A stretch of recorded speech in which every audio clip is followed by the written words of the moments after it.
Hello everyone, welcome back to my YouTube channel. My name is FPL Elma.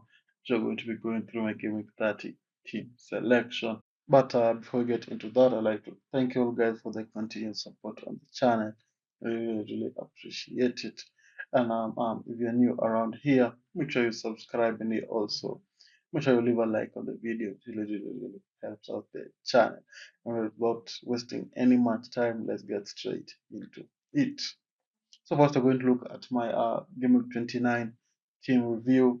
A very poor Game Week 29, I think, for almost everyone. I think the real winners of the week are going to be those who didn't use their free hits, because as for people like me who use their free hits, and only managed to score 15 points. Very disappointing. We had Flecken in goal, 2 points. We had Poro Regulon, 1 point for each of them. Then Reguilon -3, very poor display after getting a red card, I think, in the first 10 minutes. So the -3 for him. Then we had Boyd, Kudus, Madison, and Elanga scoring 2 points. Son scored 2 points as well, but 4 points since he was the captain. Tony, 1 point. Watkins, 2 points. Then we had Ariola, 3 points. Chris Wood, 9 points. 1 point for Digne and 1 point for Toffolo. So I basically had the same points on my bench, which is only has 4 players, as the same as the 11 players I fielded in the starting 11. Very shocking display, and hope that for game 30 can be able to bounce back as we push for top 50k. So now let's look at what game 30 has in store for us. So as we know, game week 34 is going to be a double game week, and so I think I'm going to be rolling the transfer for game week 30, because I think I have a relatively strong team which can compete in game week 30, that I can be able to strategize for game week 34. So I'm going to be making any transfers well before we get the conference news. Team is not locked in as always, as we always wait for the press conference news. But for now, as I'm recording this video, I'm not going to be using any transfer. So we have Ariola in goal against Newcastle. That's all for a clean sheet, not a clean sheet. Ariola's been making a lot of saves. I think a lot of save points or save points will be appreciated. Then we have Ake at home against Arsenal. I've just favored Man City players, as you'll see as I go through the team. Just favored Man City players because they're going to be at home, and they played really well at the Etihad. Although they don't keep a lot of clean sheets, at least Ake can be able to give that aerial threat, maybe an assist or something like that from the left back position that he usually plays.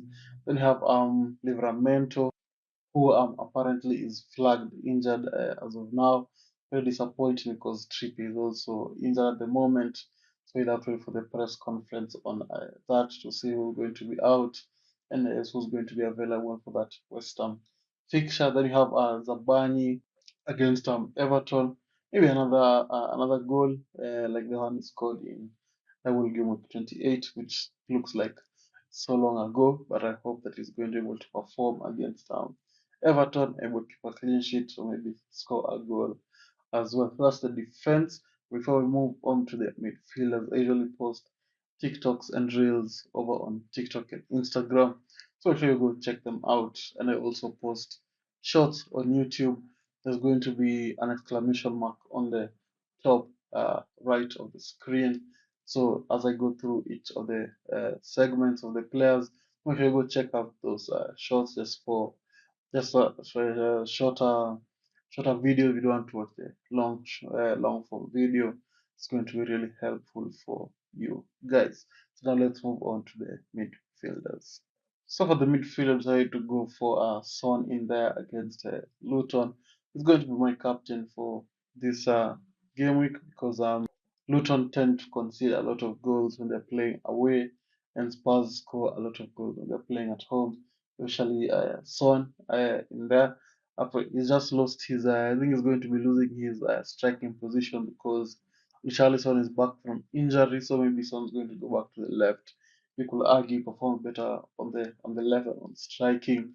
So I'm sure he's going to be able to perform in that Luton fixture, especially with the likes of Madison back in the team as well. Then we have Palmer against Burnley, not another potential captain pick. But I just say to go for lean towards Son a little bit more. Palmer play Burnley, who conceded a lot of goals where as well. So it's going to be interesting to see how Palmer is going to be able to perform. He's been on form this season, and I'm sure he's going to continue that form.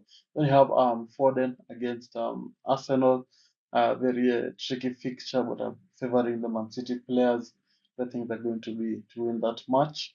Not comfortably, but I think they're going to win it. And I hope that Foden is going to be involved in an attacking return in that fixture. Then we have Gordon against West Ham.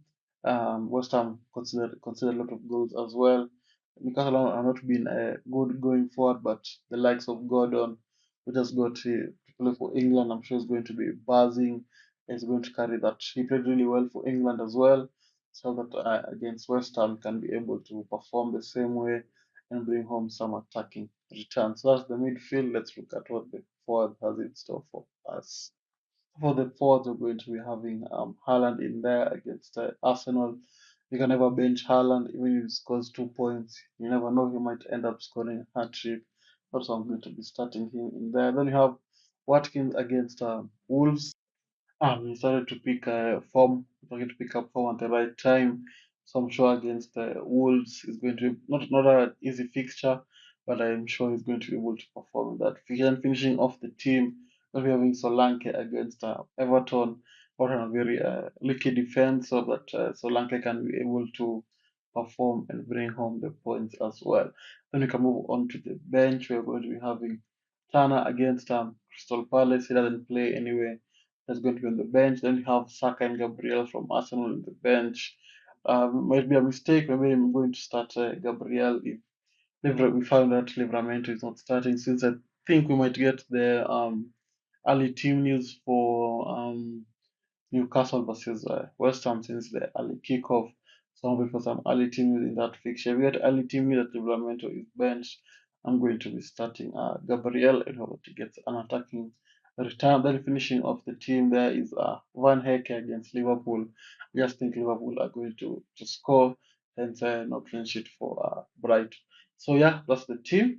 Looks pretty solid. Just hoping for green arrow for this week. I'm not looking for anything spectacular. But you never know what might happen. It might be a game of 29 uh, esque game week.